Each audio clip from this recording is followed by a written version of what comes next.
ಈ ಬಾರಿ ರಾಜ್ಯಕ್ಕೆ ಮುಂಗಾರು ಕೈಕೊಟ್ಟರೂ ಕೂಡ ಉಡುಪಿ ಭಾಗದ ಜಲಪಾತಗಳು ಈಗ ಹಾಲ್ನೊರೆಯಂತೆ ಉಕ್ಕಿ ಹರಿತಾ ಇದ್ದಾವೆ.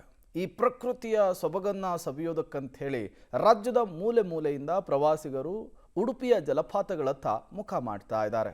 ಬನ್ನಿ, ಈ ಕುರಿತಂತೆ ಒಂದು ವರದಿ ಇದೆ, ನೋಡ್ಕೊಂಡು ಬರೋಣ.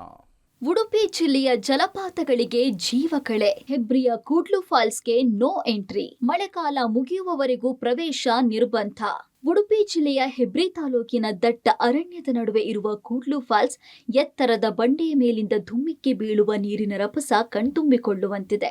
ಮಳೆಗಾಲದ ಆರಂಭದೊಂದಿಗೆ ಜಲಪಾತ ತನ್ನ ನೈಜ ವೈಭವವನ್ನ ಮರಳಿ ಪಡೆದಿದ್ದು ಪ್ರಕೃತಿ ಪ್ರಿಯರನ್ನ ಕೈಬೀಸಿ ಕರೀತಾ ಇದೆ.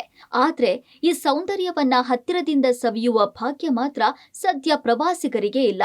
ಮಳೆಗಾಲದಲ್ಲಿ ನೀರಿನ ಹರಿವು ಏಕಾಏಕಿ ಹೆಚ್ಚಾಗುವ ಸಾಧ್ಯತೆ ಇದ್ದು ಜಾರುವ ಬಂಡೆಗಳು ಹಾಗೂ ಪ್ರಾಣಾಪಾಯದ ಆತಂಕದ ಹಿನ್ನೆಲೆ ಅರಣ್ಯ ಇಲಾಖೆ ಮುನ್ನೆಚ್ಚರಿಕಾ ಕ್ರಮವಾಗಿ ಜಲಪಾತದ ಪ್ರವೇಶವನ್ನ ಸಂಪೂರ್ಣ ಬಂದ್ ಮಾಡಿದೆ. ಹೆಬ್ರಿಯಿಂದ ಸೋಮೇಶ್ವರ ಮಾರ್ಗದಲ್ಲಿ ರಾಷ್ಟ್ರೀಯ ಹೆದ್ದಾರಿಯಿಂದ ಸುಮಾರು 12 ಕಿಲೋಮೀಟರ್ ದೂರದಲ್ಲಿರುವ ಕೂಡ್ಲು ಫಾಲ್ಸ್ ಕಳೆದ ಕೆಲವು ವರ್ಷಗಳಿಂದ ರಾಜ್ಯದ ಜನಪ್ರಿಯ ಪ್ರವಾಸಿ ತಾಣವಾಗಿ ಬೆಳೆದಿದೆ. ಮೂಲಸೌಕರ್ಯ ಅಭಿವೃದ್ಧಿಯಾದ ಬಳಿಕ ಪ್ರತಿದಿನ ನೂರಾರು ಪ್ರವಾಸಿಗರು ಇಲ್ಲಿಗೆ ಭೇಟಿ ನೀಡ್ತಾ ಇದ್ದಾರೆ. ಆದರೆ ಸುರಕ್ಷತೆ ದೃಷ್ಟಿಯಿಂದ ಯಾವುದೇ ಅನಾಹುತ ಸಂಭವಿಸದಂತೆ ಅರಣ್ಯ ಇಲಾಖೆ ಜಲಪಾತದ ಪ್ರವೇಶ ದ್ವಾರಕ್ಕೆ ಗೇಟ್ ಹಾಕಿದೆ. ಸಾರ್ವಜನಿಕರಿಗೆ ಪ್ರವೇಶವನ್ನ ನಿರ್ಬಂಧಿಸಲಾಗಿದೆ.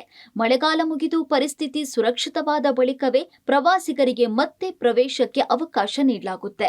ಕೂಡ್ಲು ತೀರ್ಥ ಫಾಲ್ಸ್ ಏನಿದೆ, ಇದಕ್ಕೆ ಈಗಾಗಲೇ ನಿರ್ಬಂಧವನ್ನು ಹೇರಲಾಗಿದೆ ಜಿಲ್ಲಾಡಳಿತ.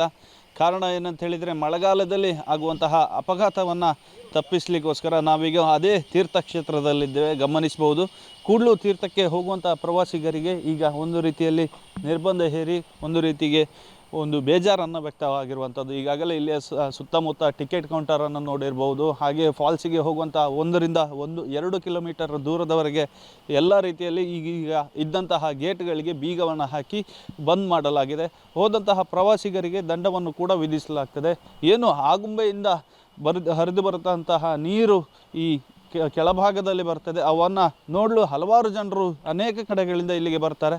ಆದರೆ ಈಗ ನಾವು ಗಮನಿಸಬಹುದು, ಗೇಟಿನ ಎರಡೂ ಭಾಗದಲ್ಲಿ ಕೂಡ ಬೀಗವನ್ನು ಹಾಕಿ ನಿರ್ಬಂಧವನ್ನು ಹೇರಲಾಗಿದೆ ಜಿಲ್ಲಾಡಳಿತ. ಇನ್ನೊಂದು ರೀತಿಯಲ್ಲಿ ಯಾರಾದರೂ ಕಣ್ಣಿಗೆ ದೋಚದೆ ಒಳಗಡೆ ಹೋದರೆ ಹೊರ ಬರುವಾಗ ಪೊಲೀಸ್ ಇಲಾಖೆ ಆಗಲಿ ಇಲ್ಲಿಗೆ ಸಂಬಂಧಪಟ್ಟ ಅರಣ್ಯ ಇಲಾಖೆಯವರು ಅವರ ಮೇಲೆ ನಿರ್ದಾಕ್ಷಿಣ್ಯವಾಗಿ ಕ್ರಮ ತೆಗೆದುಕೊಂಡು ಪೆನಾಲ್ಟಿಯನ್ನು ಕಟ್ಟುವಂತಹ ಸ್ಥಿತಿಗೆ ಬಂದಿದೆ. ಪ್ರಕೃತಿ ಸೌಂದರ್ಯ ಎಷ್ಟು ಆಕರ್ಷಕವಾಗಿದೆಯೋ ಮಳೆಗಾಲದಲ್ಲಿ ಅಷ್ಟೇ ಅಪಾಯಕಾರಿಯೂ ಆಗಿರುತ್ತೆ. ಹೀಗಾಗಿ ಕೂಡ್ಲು ಫಾಲ್ಸ್ಗೆ ಪ್ರವಾಸ ಕೈಗೊಳ್ಳುವ ಯೋಜನೆ ಇದ್ರೆ ಸದ್ಯ ಅದನ್ನ ಮುಂದೂಡುವುದೇ ಉತ್ತಮ. ಸುರಕ್ಷತೆಯನ್ನ ಗಮನದಲ್ಲಿ ಇಟ್ಕೊಂಡು ಅರಣ್ಯ ಇಲಾಖೆ ವಿಧಿಸಿರುವ ನಿಷೇಧವನ್ನ ಪಾಲಿಸುವಂತೆ ಅಧಿಕಾರಿಗಳು ಮನವಿ ಮಾಡಿದ್ದಾರೆ. ಚೇತನ್ ಜೊತೆ ಆದಿತ್ಯ, ಪಬ್ಲಿಕ್ ಟಿವಿ, ಉಡುಪಿ.